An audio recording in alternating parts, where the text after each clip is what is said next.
What is up, family? You're listening to another episode of Living Beyond the Dream podcast, a podcast where we're having practical conversations to turn the dreams you have for your church and yourself into a reality. My name is Mike, joined by my man Tyler. I'm here with you, squeaking and all. You heard that practically, but we're excited you're here. Yeah. Thank you guys for joining in every single week. Yeah. Thank you for subscribing and everybody that's been sharing and commenting. It really does mean the world to us. So thank you again. And man, I'm excited. We're back into the nuts and bolts of it all. Yeah. So let's dive into some more nuts and bolts training. Come on. Yeah. Today we're going to be talking about how to reach out to your volunteers weekly. And everyone knows if you lead volunteers, this is a huge part of keeping morale and momentum alive. Is communication and how to do it. So why is this important? Why is keeping morale and momentum important?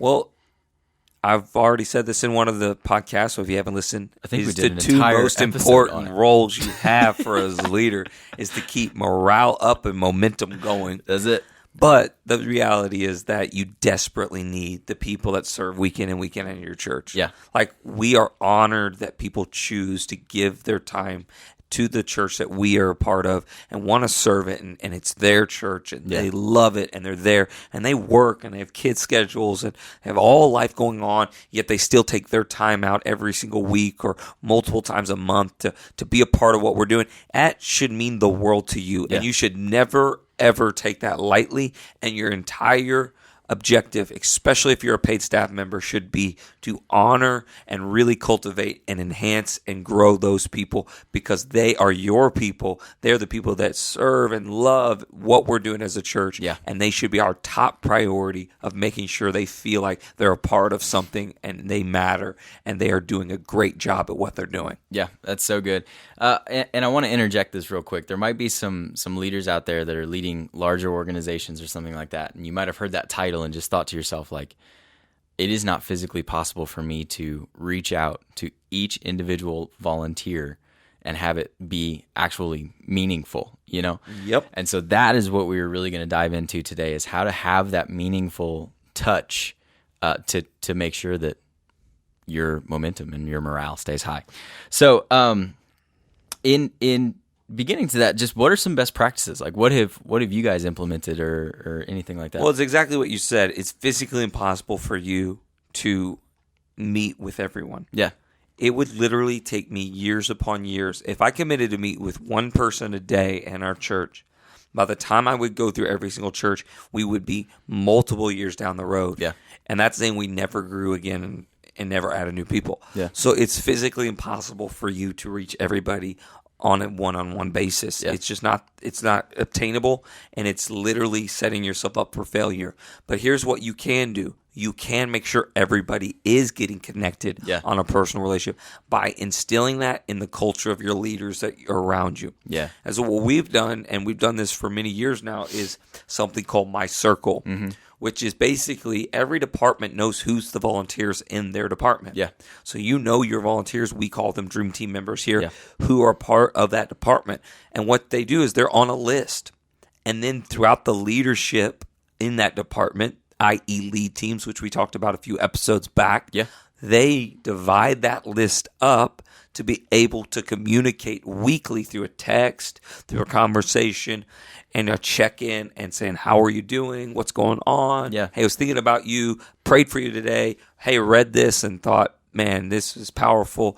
And being able to communicate weekly, every single week with their people, because it's not a huge list when you break it down over a large amount of leaders. Yeah. And then it makes sure that everyone every single week is getting a touch. Yeah, that's really good.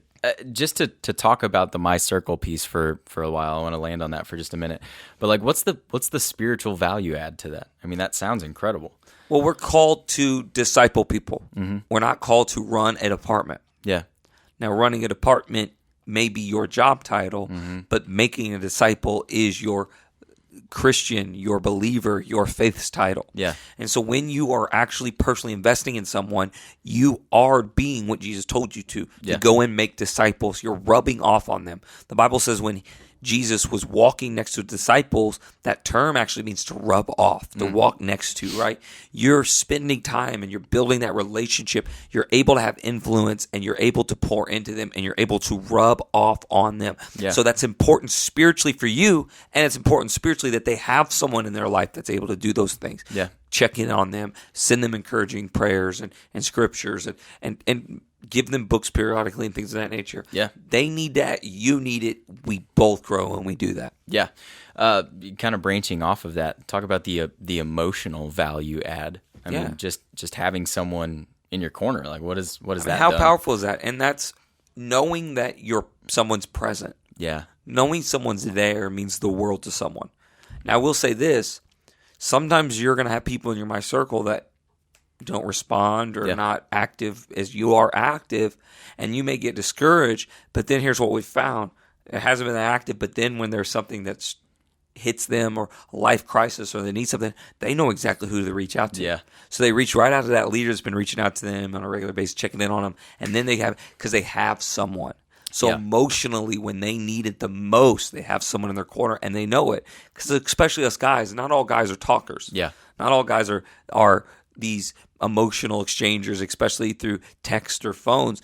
But sometimes we know we need somebody. And then when we have somebody that's always been consistent, we trust them. We know they're there for us. They're consistent. And they reach out at the most important times. And that emotionally is such an important role for you as a leader to have. And for the person that's being led, they need that. Yeah. Yeah, I think you just kind of hit on it a little bit, but even the payoff for the leader themselves that has the My Circle group. I mean, like what does that look like? I mean, the benefits of reaching out to your people, that has to do leaps and bounds for your leadership. It's 100% that you know that you are doing what you're called to do, that is to pour into and equip people. Yeah. That's first and foremost. When you realize I'm taking my job seriously, I'm in the people business, not the church business, not the organization business. Yeah. So that shifts something in your mentality.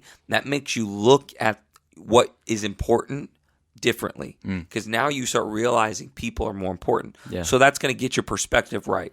Secondly, when you know you're checking in with people, you're not questioning the relationship as much. You know, a lot of times as the leaders, when we don't have a real personal connection, we wonder, are they there? Are they bought in? Are they really for us? So you're always second guessing a relationship. Yeah. You're always walking in a little bit more insecurity. You don't think you can have as much real conversations with someone or be able to be more blunt with someone and really express even a negative thing, because you don't really have that relationship and you feel like you're always walking on eggshells or you're trying to appease. But when you have that consistency, there's more of a validation there because you're there, they're there, they have this camaraderie. So now you can speak truth to them and have more of a connection with it. Yeah. So it builds a lot more confidence in your leadership also. Yeah, that's really good. Diving deeper into the nuts and bolts of My Circle, how do you divvy it up? Like how do you find who's on whose circle? Well, that's an departmental thing. So every department's going to look different, but you're going to kind of know the areas you kind of land in. Yeah. And then the people that land in those same areas. So that kind of helps build a lot of that connections, because you're going to realize that, hey, I work in production. They're in the band. We don't really cross paths that much. Hello, but I do have all the cameramen and lighting people and sound people. So I kind of connect with them. I click with them more. So it's a more natural fit for that kind of connection. Yeah. So what you need to do is look at your department as a whole and start realizing where do people really fit based on where those leaders fit also. And that helps divide, and that also helps be able to have more of a relational connection with someone. That's good. Did you put a number on it at all? Like they need to have X amount of people in their circle or? No, I just said that everybody needs to get covered. Yeah. And so they need to start equipping their leaders to start reaching out, and this needs to be an expectation of their leaders. Yeah. And so some people think, you know what, you can't structure intimacy. And I kind of disagree with that, because I feel like sometimes if you don't add structure and scheduling to things, you'll never do it. Yeah. And my wife would rather me schedule a date with her than never date her, because I feel like I don't ever have time. Yeah. My wife would rather me say, you know what, you're so valuable to me that this is the night that we're doing something, or I'm putting in the calendar, nothing's getting in the way of it because you're that important. So scheduling priorities is important. Yeah. And you should do that even with scheduling intimacies of relationships. And I can't tell you who or how many per person. It all is going to depend on how many leaders you have and how many volunteers you have, but everybody needs to get covered. That's good. Not just your favorites. Every person that serves in your department needs to be reached out to. Yeah, that's awesome. Talking about the dream team as a whole, do you ever honor the dream team as a whole unit? Oh, 100%. Yeah, how often do you do that? Well, we do two events a year specifically, and then we do also departmentally things. We do things on a regular basis too. Yeah. So what we do is we do twice a year the whole dream team or the whole volunteer groups. We'll do a fun event where we honor them and we give them a gift, and it's more food and fun, and it's just this camaraderie. Yeah. But then we'll also do times where we get together and we vision cast. It's more leadership driven and it's more cultural driven. Yeah. Sometimes we'll do fun tournaments like we did a wiffle ball tournament out of the real nice baseball stadiums we have here in Branson. Yeah. We got everybody the baseball, 3/4 inch baseball tees, and it says Dream Team on the back with the year, and all that kind of stuff's cool. Yeah. So we'll do things like that periodically. And then departments, they do that too. They'll bring them in and they'll get together as a department and do a whole thing there and kind of build that. Now we are evolving this a little bit more. Mm-hmm. And we are going to start doing a little bit more different repetitions on the way this would look to really get more touches on a monthly basis. Not with the whole dream team every single month, but phases of that and getting a lot more connection. Because I realize that if our volunteers are healthy, our church will be healthy. Yeah. And we need to make sure that they're growing, because if they're growing, naturally, they'll be great leaders to help other people grow, and our church will be healthy. I care much more about the health of our church than just attracting people to events. Yeah. And where anybody can get people at Easter. Yeah. Anybody can get people at a big sermon series. It's, do you have consistency and health? And that's what I really care about. And that happens by first saying, I identify leaders and those that serve and those that are bought in and loyal to our church. Yeah. And I want to invest in them and make them healthy and growing so that they can then in return invest and make other people healthy and growing, and we can really build that. So it's always strategically thinking about those kind of things. That's really good. So we've covered communication on a larger scale with the entire dream team or the entire volunteer base. We've talked about it on a smaller, more intimate scale with the My Circle. But really quick, just from a senior pastor's standpoint, like what has implementing My Circle done to the weight on your shoulders? Well, it allows me to understand that people are getting reached out to. Yeah. That we do care about people. It is a daunting task to realize that when you grow to a certain point, you can't connect with everybody individually. Yeah. And it sounds great on paper. Mm-hmm. It sounds great to say, we're thousands of people, and that's wonderful. And every pastor, or most pastors, that's really what they strive for. But it is a lot when you realize that you don't know everybody's name. Mm. And you don't recognize everybody because you see so many faces. And sometimes it's hard to connect with all that.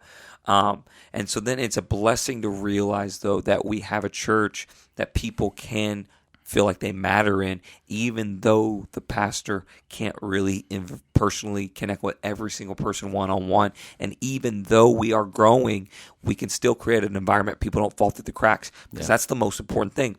When I say we want to see people bloom into who they're created to be, that is really not just a flashy slogan. It is the litmus test to our church. Yeah. Are people blooming to who they're created to be? Are they growing, and are they progressing in their faith? That's our litmus test. If they're not, we are not winning, and we need to understand that. And by having structures and systems in place to make sure our people are personally getting connected to, that makes me feel like the culture and the vision of our church is moving forward, and it brings a lot more security and confidence in where we're going, that this growth isn't just numbers' sake, but it's population and discipleship sake, and that's what matters the most. That's so good. That's so good. And if you have any questions about the structure of the My Circle or anything that we talked about, just feel free to reach out to me at tyler@bloomhere.org.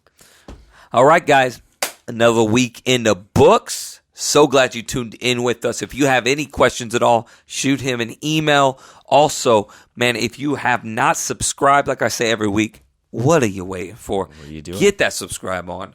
If you are on YouTube, make sure you ring that bell, share this, rate it, review it, and until next week, love you guys. Pray God's peace.